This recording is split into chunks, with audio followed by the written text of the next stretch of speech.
back to mythology, something I find very, very difficult in a game like this.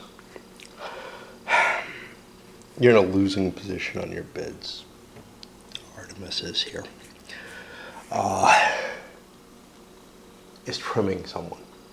You're not going to magically jump ahead in any way here. You're spreading, continuing to put points in all three isn't a great idea, but she is doing this when heavier on Perseus, but probably not heavy enough to get anything because people are throwing a fair amount of points into Perseus every turn and they're ahead of her already. Probably should have given up on Perseus, gone with the couple she has, and maybe wake up a monster, or maybe,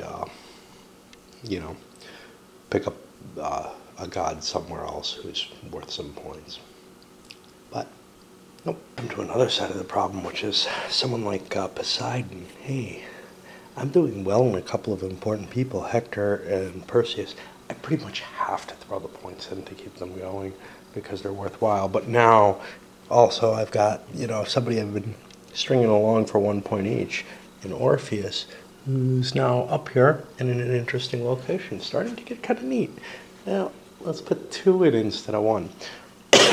One of the things is, some of the bids, and I don't know who particularly, I don't know, might have gone for less than their original. And when I kind of remember that, hey, something went for, 6 instead of 8, or whatever, because the second place person got jumped over in the bidding. Although usually you get pretty close to the totals.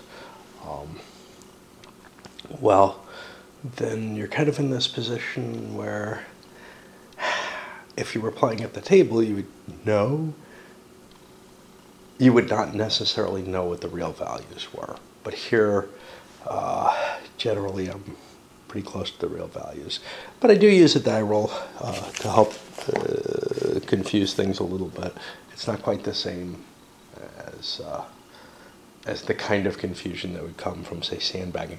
Sandbagging is not terribly useful in this, by which I mean, you could not put your entire bid in, because the 1 point you get from winning a challenge and the 1 point you get from moving the hero, these are worthwhile things. It might be worth not challenging someone, simply because you're fine with them moving the character and getting a point, especially if they're not doing too well and the hero could be moved forward. But you pretty much want to make sure that you get your own move off of things you're bidding on, just because there aren't a whole lot of points being generated each turn. We got a couple of characters now, or a couple of the gods are putting bids in on monsters, and there's actually going to be some conflict there. Mainly 1 point bids. There's the potential that monsters are the way to gain points in this, though, which we saw in that sort of abortive thing. They can be very, very valuable. We got some interesting stuff going on. So Hestia got first play. She triggered Perseus. She has like 15 points in Perseus. Poseidon won the right to bid off with her. He has 14 points. That means it went all the way up. Okay, well, Hestia wins the right to go ahead. Artemis, who actually has points in Perseus, is like, oh shit, I'm like 4 points behind here. Launches a volcano on Perseus. So now, and I had a point for that. A volcano is going to be plus 20 per power point spent on the volcano. So I'm going to have a plus 20 there. Now Hestia wants to protect this. So hey, this is under my control. Defense is up 30. It's not a famine, plague, or pestilence. So, and volcano is like an earthquake. Okay, earthquake. 2 dice. And it has to be the defense number. higher than the defense. So we're at plus 20 on the die roll, but plus 30 there. So plus 20 here, that's an 83. Plus 30 on Perseus is a 95. So Perseus survives the volcano. I'm going to mark this here so that I remember that I can play that. Now, other people may have things they want to do against Perseus still. Anyhow, so we have Apollo in there.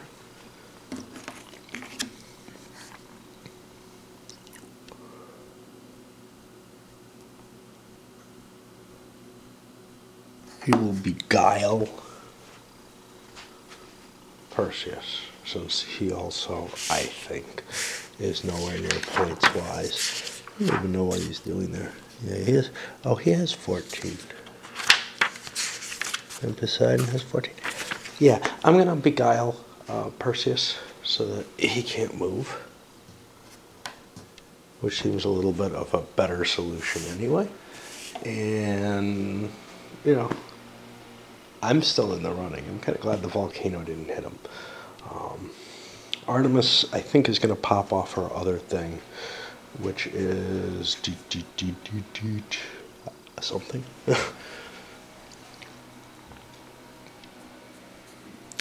Plague or famine. It has to be in the region she occupies. No one else is really there except for this little Augie guy. Let's make sure he's not, I don't know what, 23. Okay. So it was plague or famine, I think. But maybe it was pestilence. I can't remember these things. Plague or famine. Which do I want to do? Well, plague is, I believe, the killing one. At the conclusion of all moving player faces, player. So this doesn't work now. This works at the end of the turn, so I probably don't want to declare it until then. Famine does something. Famine reduces defense and attack. Plague probably kills. I'm not going to be able to affect Perseus, but there are actually 2 heroes in this area. There might be more later, but there probably will be less because this guy will probably be gone. So I am going to try the famine, I guess, which is the number obtained is modified by plus 10 for each power. That's none compared to defense. We'll see. So here I only roll a 13. The defenses are better than that. But it means that I fired off both of my things. So I'll get a point for that. Yay. It has one more character she has points in, which is this one. I hope. I don't know. Maybe they're monsters or something, and I'm just, focusing. Yeah, she's got some monsters too. Shit. Okay, well, whatever. Now this guy is going to move, and he's going to pick this item up. Moving gets me a point, which I already have allocated. Great. What's cool about this, it's going to give me double movement, so I can move 4 spaces from now on, and it gives me 10 magical defense, which is kind of cool. Let's look up my monsters. I have 33 and 44, I think, if I can read. 44 is over here, 33 is over here. However, I don't get points for trying to move monsters, but there are challenges involved in monsters, I guess, and somebody has one of those, I remember. So I start flipping through to see who else has a bid. Apollo has a bid on 44, and that's it. And I resolved that somehow. Damned if I know how. It's probably just a die roll each, because there's no numbers here for monsters in terms of hero control, but I don't really remember. Maybe maybe the monster just doesn't move if there's a challenge and they're even. So I gotta go look that up. Kind of crap that I love about your Quinto rules so much. Zeus arbitration only applies to hero counters. If 2 or more players are attempting to obtain control of a monster counter and they both spent the same number of power points, another procedure is used to determine who actually controls the monster units. And then we go through Zeus arbitration, which is basically roll off and add modifiers based on this chart. The procedure for determining who has control of a monster counter in the event of a draw, see 5 above, is the same as for a hero counter except no die roll modifier is used. I'm expecting some other procedure to be used, not the same procedure slightly modified. It just pisses me off. But that's what I thought it was. Now, you can move things without putting points in them, and I've kind of been neglecting this, and yeah, along with a lot of stuff, I've just been kind of, the danger to that, of course, is, if you pick something someone else has, and you're challenged, you lose a point, but the advantage is, you pick something crappy, and you get a 1-point bonus. Plus whatever you take, because you actually have control when you move something if you're not challenged. So it's kind of interesting if you, like this character, people are pretty sure she's got a point in it because she's been moving it each time. But, she could be doing that with 0. And everybody would be kind of like sitting back saying, I wonder. But anyway. So I don't know what I'm doing. I'm rolling off for one of these things. One of the monsters is tied, so I'm going to roll off for that and see what happens, and then I'll figure out. Okay, so Hestia won that monster, so she wins a challenge. That gives her a point, and now I figure out she's going to get to move both the monsters, and I figure out what she's going to attack with them. Another thing that I haven't been doing, I've been forgetting about these. Some people have ones that take effect like Artemis's immediately, it seems. Like that's the only way to track them. We've had some monsters killed. I don't think there are any for killing monsters that are out, but there are ones for like if a hero's killed in combat. Has a hero been in combat and killed? I don't think so, but I don't know. Some of the monsters may have killed a hero. I really fucking don't know, I mean, this is just, it doesn't have enough support to allow it to like track things properly, and that would get a little bit in the way in a multiplayer game, although I'm sure there are workarounds to it, but it really, really fucking gets in the way in a solo play. And it's just one of the reasons I don't think I'm gonna go much further. This thing attacks Ajax. Now there's something interesting, which is some of the gods have bonuses like any hero under control has defense number modified by +30. Well, that means almost nothing when the monster is attacking. So Hestia's ability, like, really doesn't affect much. It's not going to affect combat like when a monster attacks, and it's not going to affect combat when the hero attacks, because the hero only uses their own attack ability and the monster's defense in that case. Which leads me to believe maybe control is established at other times. Maybe you bid for it or something to try to defend them. That was my first thought in the game. And when I tried playing the failed first attempt, I was playing around with that, but decided, no, that can't possibly be the case. And looked at but by looking at the rules, I could see it was not spelled out in the rules that way.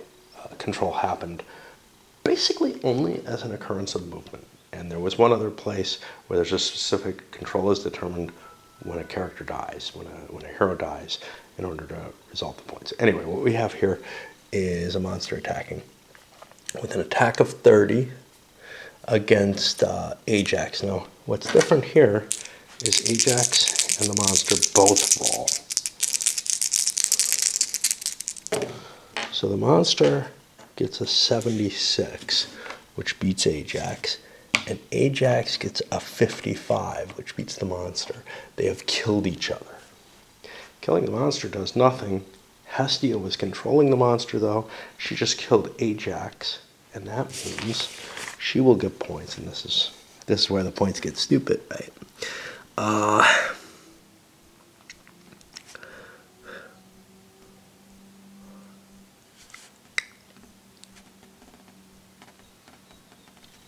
Of 1 for every 5 power points the controlling player had. Oh, I had this reversed last time, which luckily was not in the real game. Okay, so now whoever controls Ajax, we all have to look and see how many points we have. 8. I don't know what happens in case of a tie, don't ask me. A lot of people seem to have avoided Ajax. There's an 11 there. Okay, so Ajax is worth 2 points to Hestia, and now he's dead. And I have to look something up because I think people do have points for when a hero gets killed in combat. The meter has this one, which is worth 2 points per hero killed in combat. And again, I guess this information could be secretly tracked, and then at the end of the game, oh hey, 5 heroes were killed in combat and I had that victory condition. I've been secretly tracking that, or I've been secretly tracking how many of these points there are.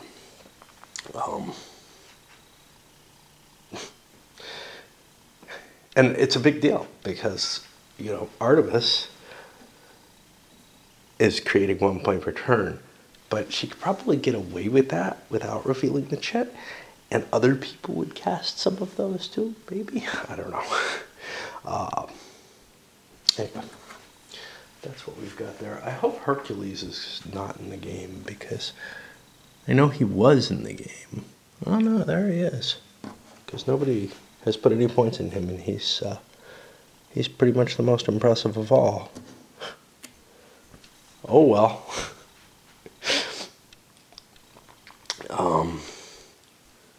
Well, speaking of which, since nobody's put any points, do I dare?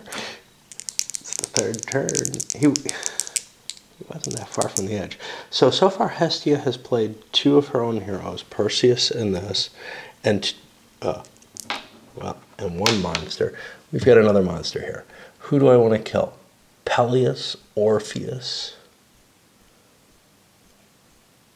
Peleus is easier to kill than Orpheus, so I'm going to move the Minotaur. Now I have to look up and see if whoever this is, Dimitri, has any ability. Now she could create a famine, but that's not going to affect monsters. Okay. So So I guess the Minotaur is going to go up after Orpheus. 1, 2. The Minotaur is at plus 20. Orpheus is at plus 10. Nobody's got control until it's revealed to death. Plus 10 is 21. That's not... I'm sorry. Plus 10 is 26. That's not going to do anything. Plus 20 is 36. That kills... Ooh, that evens. I don't know. So now I look up in combat and have to find whether or not it's tied.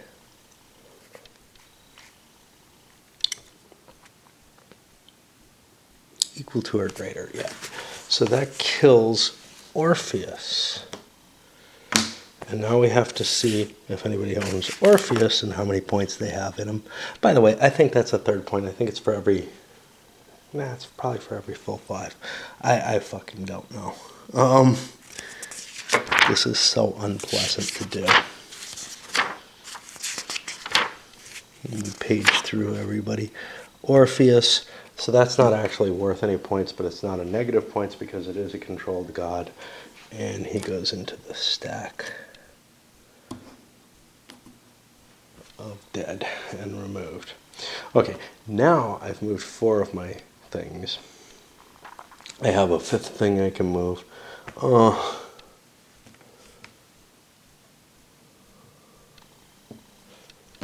Nobody's moved Hercules, huh?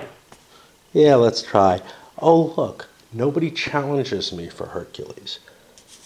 I get to move him. Oops. I'll look for a boat. Oh, Hercules has no defense. I don't know if he can find boats. Son of a bitch. Time to look up rules on Hercules and see if he can even find boats. And that's why nobody moves Hercules, because he's got all this special shit on him. So, Hercules, there are no special rules for him on ships that I can find. I don't know. I've looked through ships and I've looked through Hercules. I only skim. That's just how I look for things. So, but I'm not seeing any mention of boats here, and I'm not seeing any mention of Hercules here. Maybe there's a question to answer. Hercules has no defense number. You have to roll under your defense number, or equal to or under, to get a ship. That would imply that he doesn't ever find ships, which seems ridiculous. I don't know what the fuck to do with this. You know, I don't think Hercules should be terribly good at finding ships. Like, should he automatically be able to find them? But that's really the only answer that I have, other than arbitrarily making some stuff up. So I'm going to let him find a boat, and then he sails across, and he's going to get off that boat. He doesn't want to be there. That's assuming Hestia wants him to go that way. I don't know. But, and I think today we get through moving one god. Yay! I may be back later, but yeah, I mean, you know, so much fucking effort for so little fun. And some of that's the way the rules are, some of it's just my attitude at this point, but a lot of it is the gameplay itself, and especially trying to deal with it in solo play.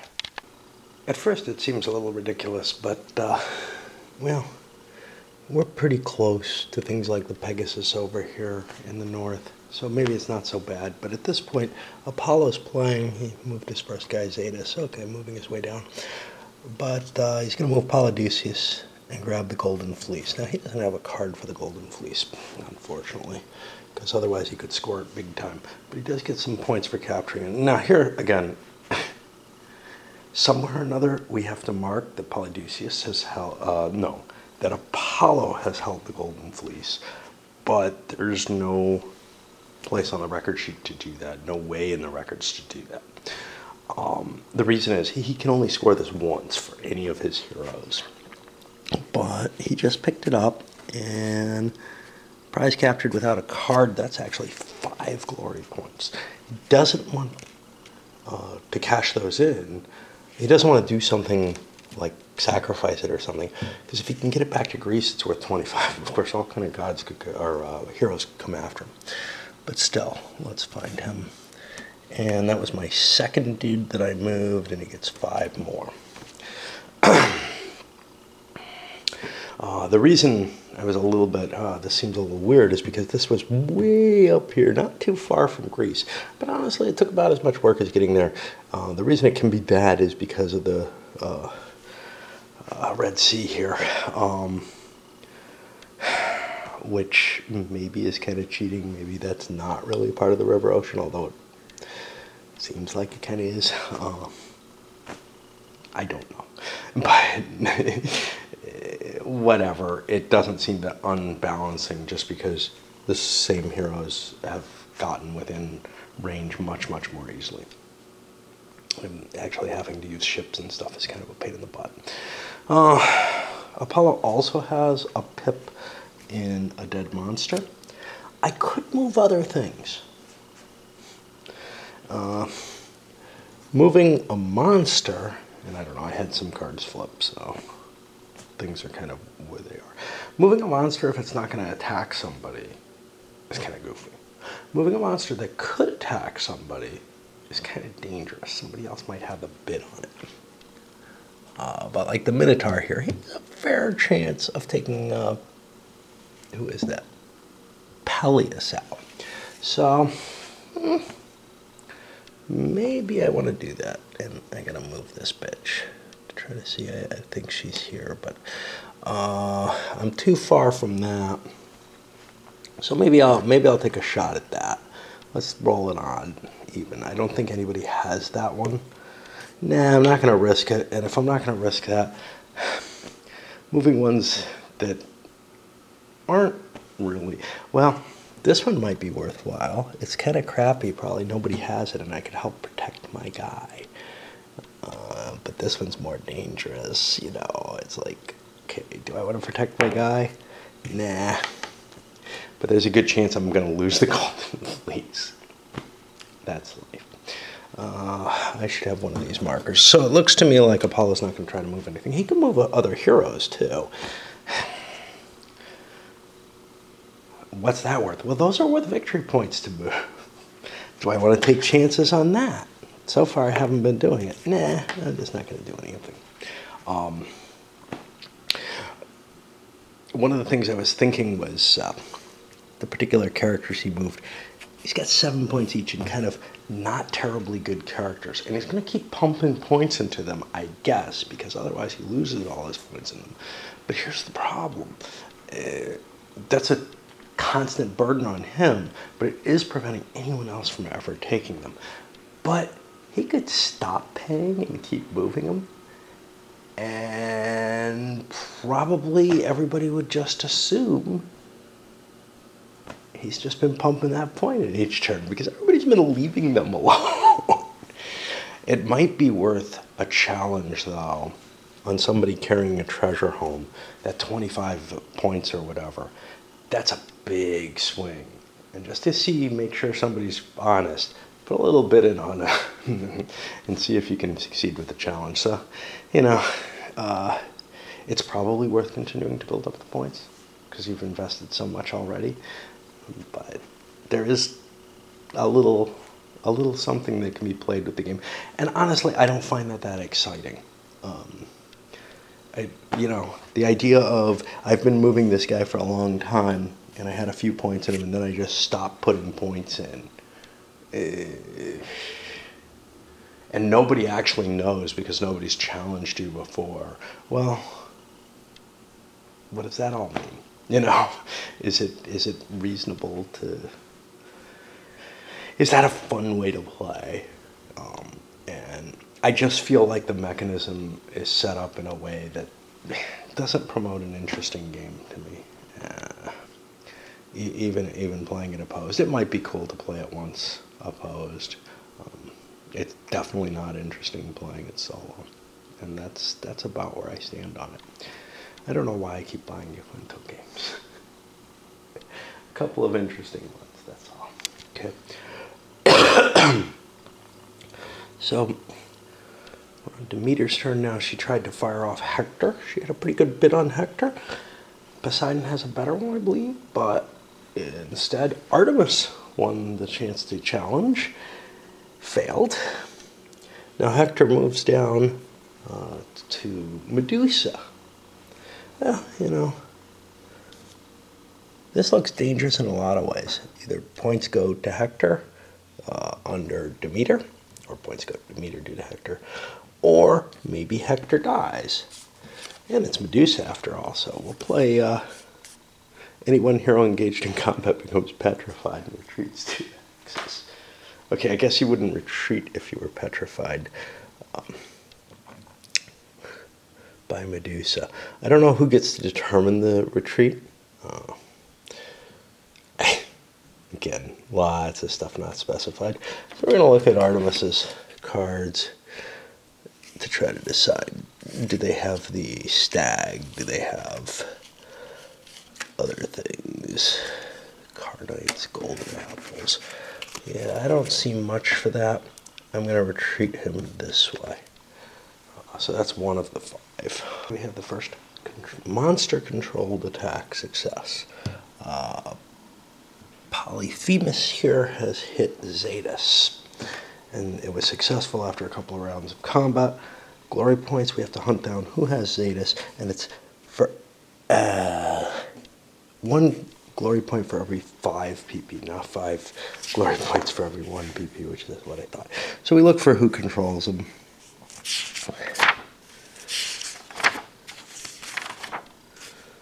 That's going to be 1. Does it say rounded either way? Yeah, it doesn't say rounded, and I don't feel like fucking looking it up. I'm about ready to quit, so. So I think it's 1 point. Yeah, it looks like it's 1 point for Demeter here. who hasn't been able to move anyone other than the Hector. One person got killed and one person, something else happened. They got outbid. So they made 1-2. This is their third pick. Are there others worth making? You know, I could come down and attack Peleus, but I don't really want to do that because Peleus is mine, or I have bids on Peleus. But on the other hand, I don't necessarily want to run monsters away. I don't know, maybe. 33, 45. Yeah, why don't we try to run 33 away, maybe. Sure. And I don't think anybody has any points on it for whatever reason. But of course, we have to flip through everything just to make sure. Oh, somebody dies.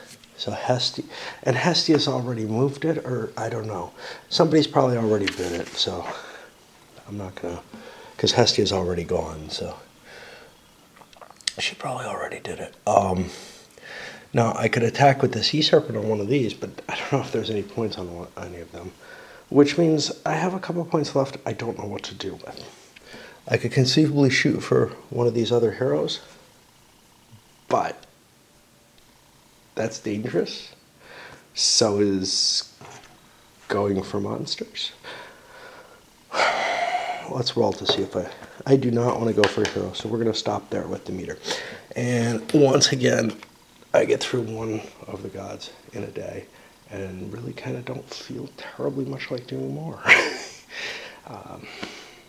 You know, the paging back and forth to see, hey, does somebody else have a bid and everything else, that's really irritating, and it's really just a solo aspect to it. The game does not look that unpleasant as an opposed multiplayer experience. It doesn't look that thrilling, but it also doesn't look like a bad game. I've heard some terrible things about it. Not sure I agree with them from what I'm seeing. Poseidon's turn, the only hero he could move was Hector. I mean, that's not true, but I rolled and he didn't want to try moving any of these because he doesn't know. Somebody might have points stuck on them or whatever. It's really unlikely. You're giving up victory points to not do it. But he also sent this monster forward and just killed somebody else's Polydeuces, which gets him back up to a positive score. That Polydeuces was only worth 1, and drops the golden fleece here.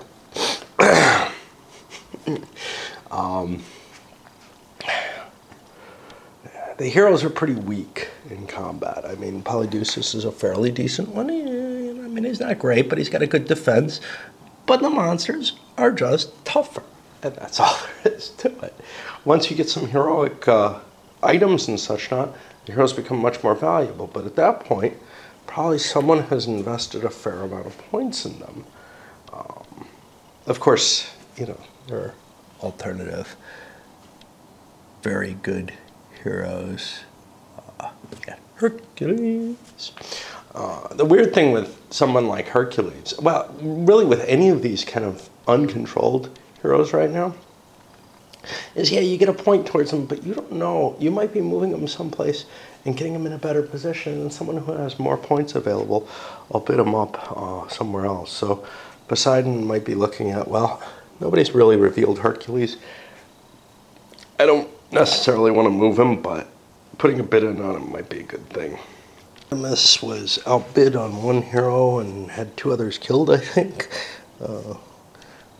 No, 1 killed and 1 frozen. But she was also outbid on Perseus, which somebody else had bid it up before he got frozen. So she decided to drop a volcano on his ass. That didn't do anything, but it, you know, could have killed Perseus. And since she's behind on him, she's not sure, and significantly behind, she's not sure it makes sense to keep throwing points in. I mean, maybe not that significantly, given that I lost Ajax. Oh wait, Ajax and Hector. No, Hector I lost the bid on up here, and I'm way behind on him. And basically these are 2 heroes I've been throwing points in all along, but other people have scored them up higher. We're not sure, you know. We may gain the edge, or we may abandon them, or we may run trying to gain the edge and fail. But anyway, she just didn't have much to do. There aren't any monsters that are within easy striking distance of anything, except for one that already has been triggered by someone. So I can't do that. And she made the decision again not to move any of these kind of at random, hoping. I'm not sure why. To me, it's just wasting points to not move them. But as they start moving out and getting scrambled, I think people would be more reluctant to move them. With them just sitting here in Greece, it looks ridiculous. But given the constraints and the nature of how, my solo play is going to go, I don't see an easy way to be sure who's been moving what and what. And leaving them in Greece seems like a good move. I don't know. Anyway, on to the last player, and maybe the last player, period, Athena. I planned on getting something done this weekend, either gaming with this or something else, but I damaged my finger pretty badly dancing. Just a bad sprain, and that kept me from doing anything. And then I'm also like in the midst of house hunting and think one way or another, and I'm just not sure that I have room for putting anything else up and working on anything else.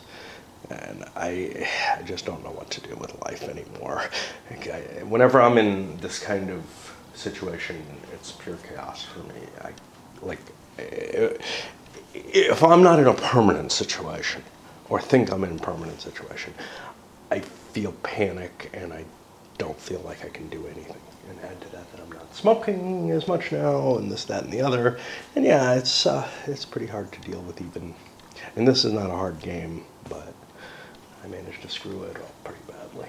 For the last player turn, Athena only has one thing with a bit on it, but it was definitely hers, which is Peleus. Starts to move Peleus. At that point, Demeter over there says, hey, let's drop a famine on him. I'm sitting there anyway. So she does that. Now, here's where I don't know what the answer is. But there's like a half point generated from the only damn thing that I remember of these. Now, some of them maybe I don't have to remember, but this is number 8. Half point for each divine occurrence used in the game. There's nothing about rounding or anything that I know of. So I just don't know. I guess I'll keep tracking a half point somehow until a full point shows up out of it. The question is, does Athena want to play around with gods or anything? Well, famine reduces Peleus' combat ability, so obviously I'm not going to throw anything at him. Not that I would anyway. You want him to make the move to launch the attack. Other places, I've got points in Hector, but I'm about 4 or 5 points below what other people are, so he might be worth hitting, but I don't see anything that can definitely do something. But you know what? It might be worthwhile. Yeah, so we look here and we see, that's pretty tough. Let's move that a couple towards Hector. And nobody's got points on it. That's why I rolled the die, is to make sure I'm willing to do something with nobody having points. Another thing is, none of these Greek heroes have moved. I feel personally pretty sure that they're all safe. So I'm going to give her a 1 through 4. All right, she's going to pick, she's moved twice. She's going to pick 3 of them, mainly so she gets her 3 victory points for moving things. As we clean up and spend the rest of the turn, let's see. Yeah, just doing the administrative, and she didn't get boats for a couple of the guys. So she got points, but no move as far as I have. That's how I'm rolling it. I don't know. 5 points for Poseidon, pretty shitty. Let's see. 0 for Demeter. Remember, she was negative last time, so 15 for Apollo. That's pretty good. 14 for Hestria. Looks like 6 for Athena. And 12.5 for Artemis. And really what it comes down to is kind of like with Kremlin. If you're the person who outguesses the other people on your bids better, you end up winning. There's some strategy and everything to it. For me, it's simply not a terribly exciting mechanism, like not one that I feel is enough to hang a game this big off of. It's one thing when it's the whole game, like it really is kind of in Kremlin. But with this,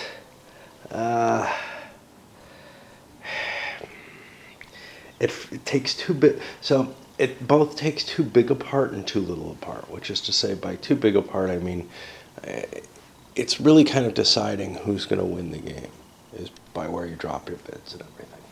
By too little a part, I mean there's enough other game here that I want some other mechanism in play that doesn't feel as dominating, you know.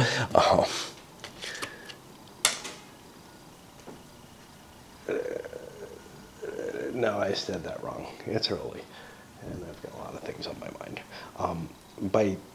It takes too little, too big a part. Wait, what did I say? Too big a part is what I've expressed so far, which is that, you know, it really is the driving force of the game. And all this other part, there's a lot of complexity that isn't very important because of it. Too little a part, oh wait, that's, yeah. Too little a part is basically the idea that this mechanism determining the game is fine, but there shouldn't be this much complexity lying on top of it. And it's sort of a, in both cases, it really has to do with this mechanism just shouldn't drive the game this hard, given how much of the rest of the game there is, how much more there is to it. It's not, you know, it's not just this procedural thing that you follow afterwards, like Kremlin is, where there really isn't a lot going on outside of that bidding for who you control. And I don't know. Anyway, I think I got to come back for another game or another turn of it because I'm putting a bid down on a house. I don't know what's going on. I can't do anything at all big, and I probably can't think or anything like that. I just got to get out of here and get to another place now. That's it. I don't know if there's any reason for me to review this. I haven't played enough of it to really have a good feel. But it just doesn't play solitaire. In fact, I'm not going to review it because I'm dreading doing reviews. I'm dreading doing everything about this. I'm hoping that if I move to a different game, maybe I'll still enjoy doing some of these, but I'm pretty much sick of it. I think I'll just start gaming without the camera, maybe. I kind of enjoyed when I did that with Founding Fathers recently. In fact, I definitely enjoyed it. So what do I have to say? You know, there's this neat little interesting bidding mechanism on top of a game that's not tremendously light, but has a number of kind of mechanically not terribly exciting operations going on. Which is to say, you know, hey, you move into a place, you roll a couple of dice. It's not giving you that kind of the feel that like a Magic Realm gives, or even in a way, it's not giving you the feel of story, etc., that you get out of even Talisman. So really, you're just kind of focusing on this bidding mechanism and the points you can score from that and what you can get here. Which to me isn't terribly appealing. I'm not expecting a character-based game. I'm expecting a god-based game where the gods are kind of doing something and the heroes are pawns, but the gods have real goals to get done. I don't know why. You know, historically the gods just kind of had their favorites and everything, and kind of in terms of that matching, you know, the subject matter, this seems to do an okay job in terms of motivations, because who the hell knows? The mechanical aspect of this hidden victory condition on a counter that you have to look up, that's probably not too bad if you're not playing it solo. Playing solo was horrible. I would probably forget it if I was playing opposed, though. Like, it would be the players who remember who get a bonus. It's also, some of them work, some of them don't. And one of the big problems is it's not absolutely clear what, you know, a line in this special victory conditions chart means. You kind of have to interpret it, and that, you know. So for example, early in the game, I had someone or another Artemis here had to flip theirs up because the points that they were getting from that, there was no easy way to track it. Now, they could have been secretly tracking them all game. There's quite a few of them where there's no easy way to track it, and the only thing that you're going to be able to do is either to secretly keep track of them or to reveal the chit and try to score it during the game. Now, even in this case, it wasn't even particularly easy to score during the game because it ends up with half points and such.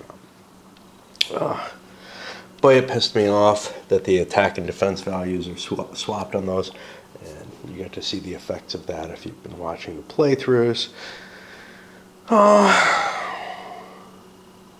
We didn't really get to see too much. So one of the things is the bidding has some elements that players might use to confuse each other. And that doesn't come through at all in solo well, but we didn't see, you know, people allowing someone else to move a piece that they could outbid on just because they wanted to see the spaces gained or whatever. It's too hard to keep track of the cards that you know, in the solo play, that each player wants to have their heroes get near, and all the points bid on the heroes, and what my special victory condition is, and what my special powers are. You know, all of that together, it just becomes this huge burden. I'll tell you this much, though. It sounds like it's kind of a burden even if it wasn't solo play. And for the degree of fun that you're going to get out of actually playing this, even opposed, even with, you know, all the bidding secrecy and all the kind of cute stuff that goes on with that, it just feels like too much of a burden. I would rather, if I'm going to play a bidding game like this, I would rather play Kremlin, which I think the original actually predated this, but I know the AH version is later than this, so I don't know. I can look, see when the original was made. I don't remember. I don't know when this was made, but I can see that real easily, right? Maybe not. Who knows? Who cares? Probably on BGG somewhere. Anyway, what else is there that, I mean, one of the things is that, and this is why it's not a very good story, the combat is so uninspired, but it's still complicated because, oh hey, if you're a hero moving into a monster space, you just roll and see if you kill the monster. If you're a monster moving into a hero space, both sides roll and see if they kill each other. And then a hero versus hero is both sides rolling and see if they kill each other. And it's just, but there's little modifiers to it, and the kind of peskiness and the places where there's edge cases in the rules, where the rules don't really nail things down very well, all kind of makes the game, you know, just too tedious for what the payoff is my feeling. By far in solo play, it's too tedious for the payoff. I'm not so sure in opposed play. Now, what I saw, Rick Kelly put up a comment over on the game box, linking back to his previous review. Many, many years ago, he'd played it once. And he had seen, I think, sort of the problem of the easiest way to get points was to schwack someone with monsters and just kill off all the heroes. I don't know if I believe that all that much, but the monsters are pretty potent. So if you can get them moving early, like if you can get them on the heroes early, you can probably kill off most of the heroes pretty easily. Oh, and then there's Hercules. Hercules is so special. Yeah. He's unkillable. So he becomes kind of like a focal point, but of course, because of where he sat in the stack of pieces, I kind of didn't notice him, and nobody ended up bidding on him because he wasn't, my thinking was entirely, oh, who can I get where? Another problem with it is if you start falling behind in the bidding in one of the heroes or in a couple of the heroes, well, you kind of have to give them up. Now, that's fine and well. In Kremlin, you kind of have to give up some of your people who maybe are important to you winning the game anyway, as well. But if you're not playing with the optional rule where you throw more points in, you just lost, those people. But that's a much shorter game. This one looks like it has a fair-sized footprint. Not like I've been approaching it, but something that I wouldn't, want to sit around having wasted my, first 2 turns or something because I put my points a little dumbly, and now I have to spread them out amongst, lesser heroes and hope that I can catch up somehow. On the other hand, there's a significant amount of capability to interfere with each other, etc. So it's a fair catch-up, I'm sure, for someone who falls behind real early. Positioning of the gods, pain in the butt. You need to use the positioning of the gods to use these things. Usually your position of your gods is based on trying to help your own people, although the rules around that aren't clear. The way I took it is you have to be officially controlling the character at the time, which you're only officially controlling the character when you move it. I think that's about it, as far as I can see. So if there hasn't been an attempt to move the character, you're not in control at that point. So you can't really help your hero survive if it's not his turn. That almost makes sense, though, because the god is focusing when he's trying to move, or she is trying to move the hero. They're inspiring the hero, but then they kind of go do god things, and oh fuck, my finger hurts. Well, my whole hand actually, and they end up, just not paying attention to other things, and then the hero can get killed under those circumstances. God can't be helping all the time. We didn't get to see certain mechanisms in play, like sacrificing the goodies, which some of the victory conditions require and everything. But I just don't have the will to keep playing. I really don't. I should have stopped long ago. I actually don't know if I have the will to play anything anymore. But I may try setting up something tiny, I don't know. A little series 120 or whatever over there. That's kind of peeking out and talking to me. Some of the old SPI stuff and mag games that I have. Might be able to hold up a little better, but right now, my life's too confused and too disordered to really take much pleasure in solo play. But yeah, it's better than just spamming on the computer all the time, I guess. All right, let's send this up.